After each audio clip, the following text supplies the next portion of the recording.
Well, here we are with Matthew chapter 17. This chapter is going to be a fun one. This is the Mount of Transfiguration in this chapter.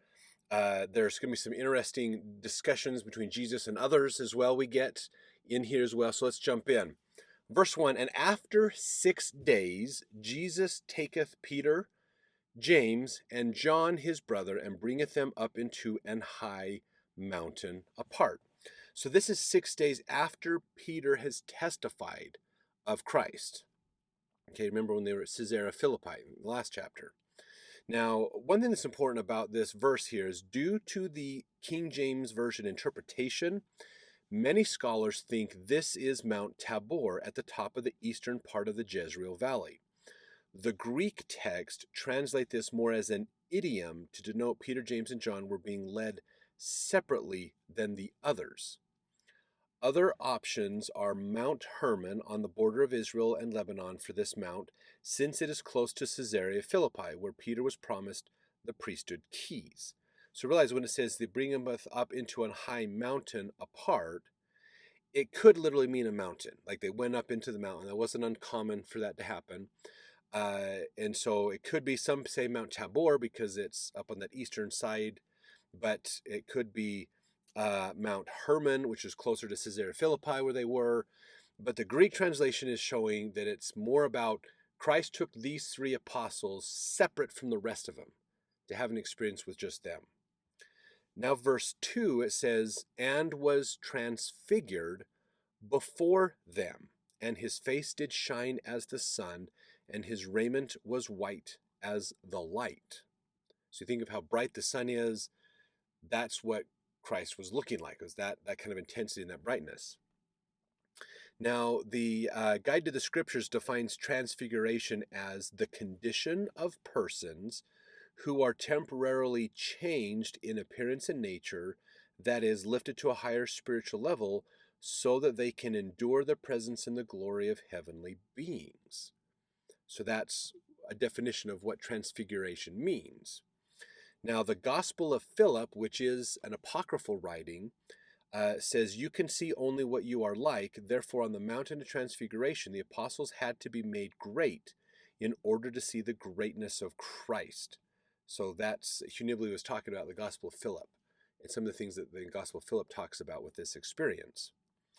Also, in Wayman's The New Testament, he said that many translations use the word transfigured to denote the change that Jesus underwent.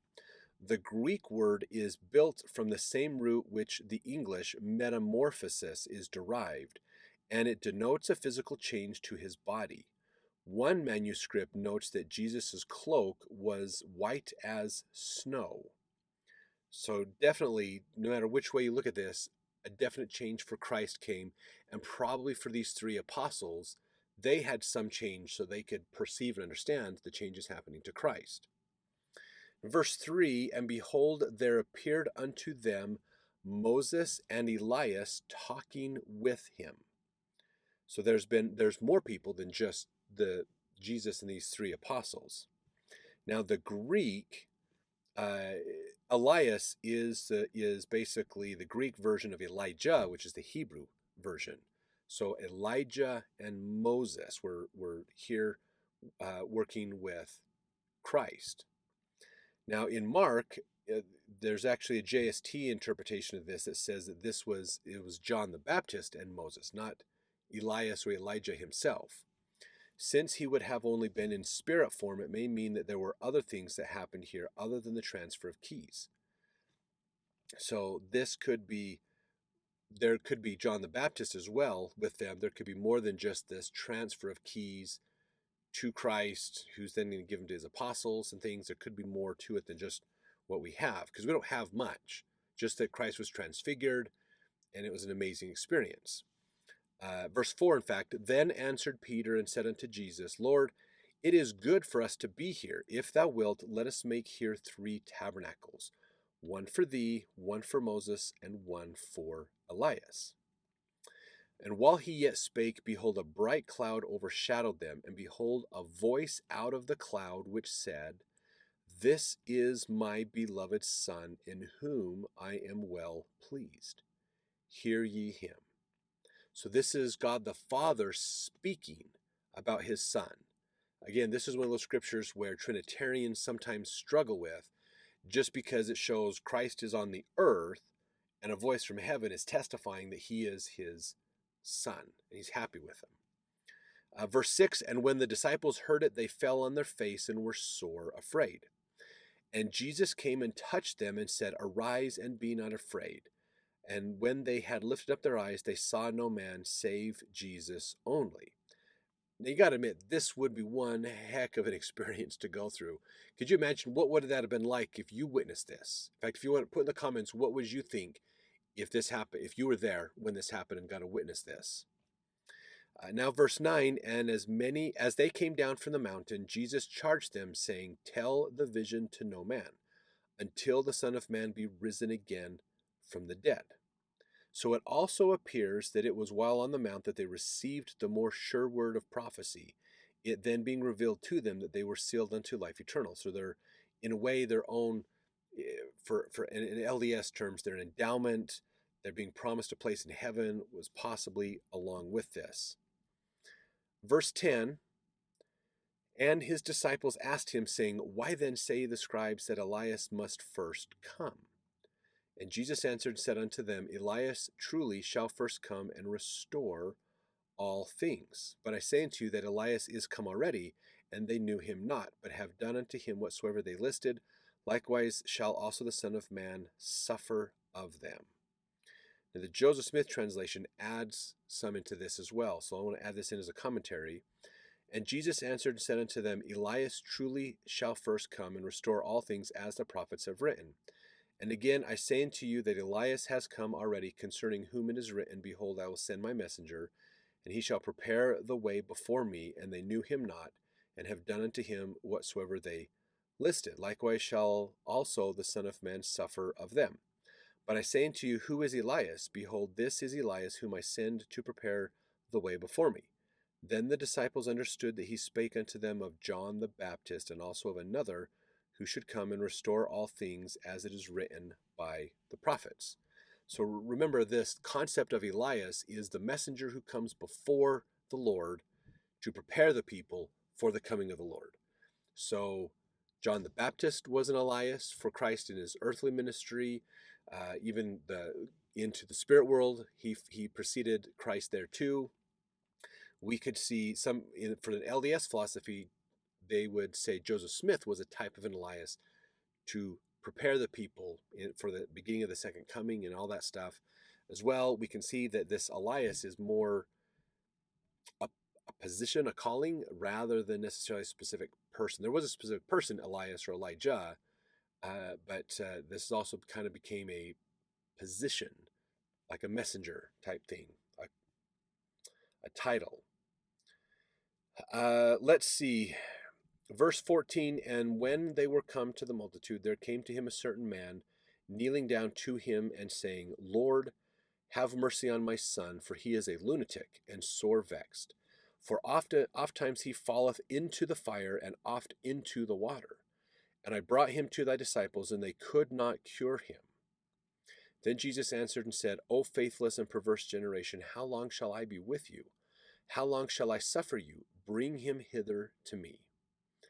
And Jesus rebuked the devil, and he departed out of him, and the child was cured from that very hour. Then came the disciples to Jesus apart, and said, why could we not cast him out? So they tried to cast him out, and it wasn't working. And so the guy went to Jesus himself and said, I'm just gonna go talk to the source. Hey, your apostles haven't been able to help my son out. Can you help him? And so Jesus is like, oh, come on, people. Let's improve. Let's do better than this. He's a little frustrated with his apostles. And so he ends up casting the devil out of that young man, and the young man was fine. And so now the apostles are going, why couldn't we do that? So they're kind of in a private setting asking him this. Verse 20, and Jesus said unto them, because of your unbelief, for verily I say unto you, if ye have faith as a grain of mustard seed, ye shall say unto this mountain, remove hence to yonder place, and it shall remove, and nothing shall be impossible unto you. So this is an interesting one. They didn't have the faith. They struggled themselves to have the ability to have that faith to enable the healing to happen. Now, verse 21 is an interesting one. He says here, howbeit this kind goeth not out but by prayer and fasting. Now, that almost makes it sound like some things you have to do extra prayer and fasting for before they will work. Now, Dan McClellan in his podcast series talks about this verse. He said, because he's a Bible scholar, he says this verse was added later to the chapter. The author did not write this. It was probably added to harmonize with the Mark version of this story. So Mark has a little bit different version of this story than Matthew did, and it's not recorded. Verse 21 is not in the original Matthew writings.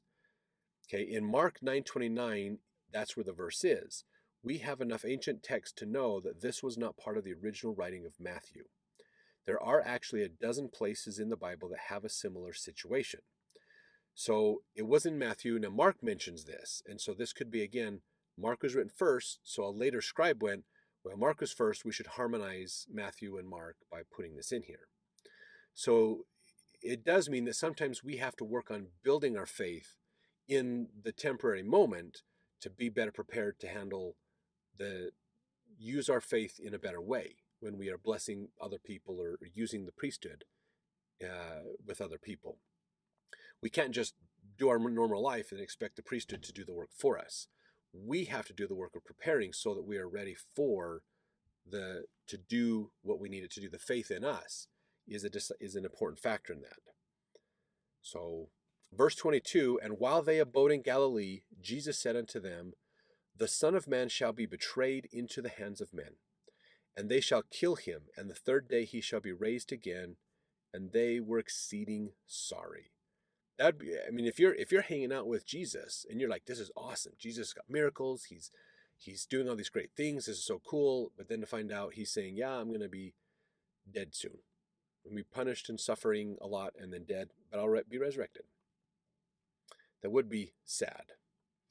Verse 24, and when they were come to Capernaum, they that received tribute money came to Peter and said, doth not your master pay tribute? These are tax collectors, basically. In fact, New Testament Study Manual says the tribute money or tax referred to in Matthew 17 was the temple tax required of all Israelite males over the age of 20. Exodus chapter 30 talks about this. They raised money to support the temple through this tax of all males above the age of 20. This money was used to support the daily costs associated with the temple, such as the cost of incense, robes worn by the priests, and oil for the lamps. Jesus taught Peter that since the temple was his Father's house, he was exempt from the payment of this tax. However, aware that others would follow his example and not wanting to give any cause for offense, Jesus, with his divine foreknowledge, instructed Peter how to make provision for payment. So they're coming around to collect the tax, and they come to Peter and they say, doesn't your master, doesn't Jesus, isn't he supposed to pay this tax? Verse 25, he saith yes, and when he was come into the house, Jesus prevented him, saying, what thinkest thou, Simon, of whom do the kings of the earth take custom or tribute? Of their own children or of strangers? Peter saith unto him, of strangers. Jesus saith unto him, then are the children free. Notwithstanding, lest we should offend them, go thou to the sea and cast an hook, take up the fish that first cometh up, and when thou hast opened his mouth, thou shalt find a piece of money. Take that and give unto them for me and thee. So this is Jesus using this bit of a metaphor, saying, if a ruler is going to tax people, does he tax his own children or does he tax strangers? And Peter says, well, he usually taxes strangers.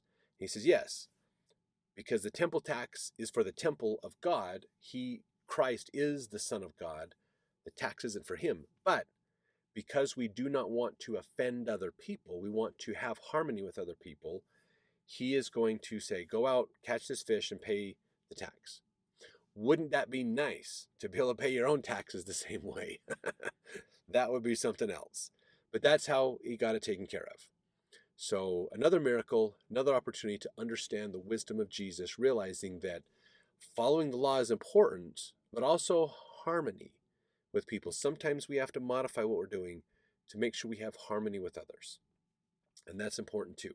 So let's jump over to the next chapter as we continue to move forward.